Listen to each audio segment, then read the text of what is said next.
Hello guys, and welcome to day 93 of our 365 Days of Courage, where we try to encourage one another every day for a year.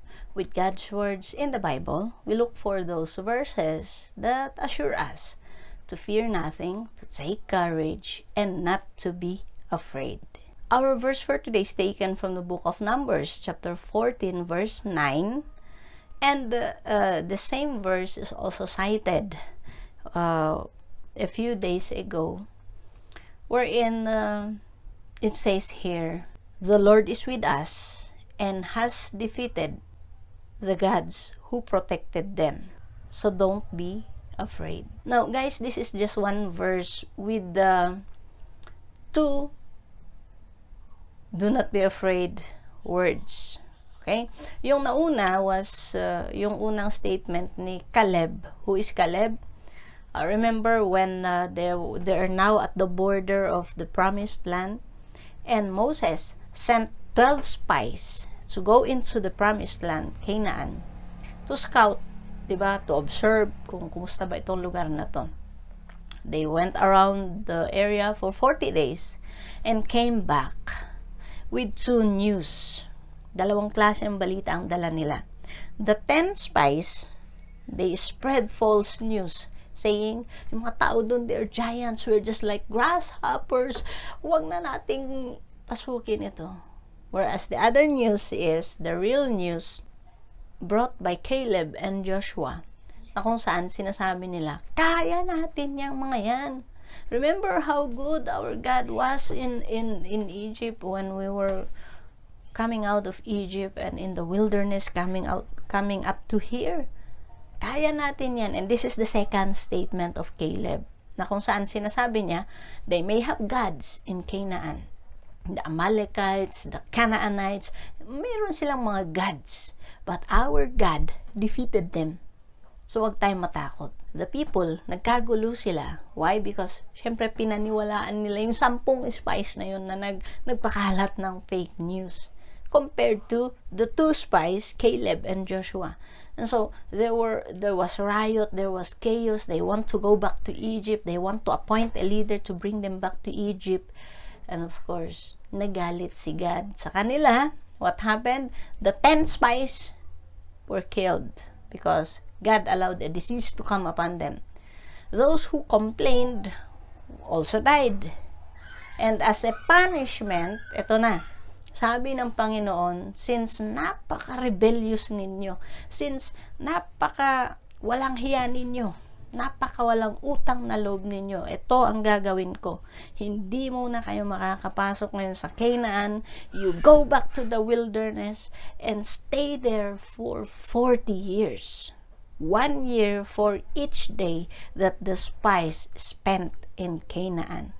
Syempre, nung una, ayaw pumasok ng mga Israelita sa Canaan because dahil sa fake news na ipinakalat ng 10 spies. But when they heard the punishment, ngayon, gusto na nilang lipulin ang Canaan. And indeed, they did that. Disobeying again God's punishment, God's order to them na huwag na daw. They will wait for 40 years.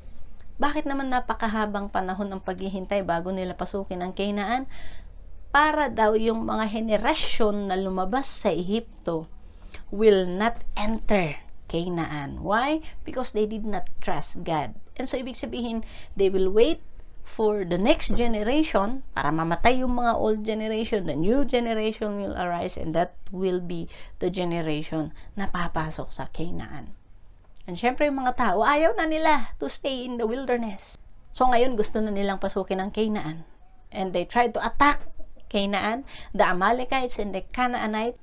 Syempre, lumaban sila, and they defeated these Israelites. Now, what is the lesson for all of us here, guys? The people at that time failed to enter Canaan because they let their fear overcome their trust in the Lord.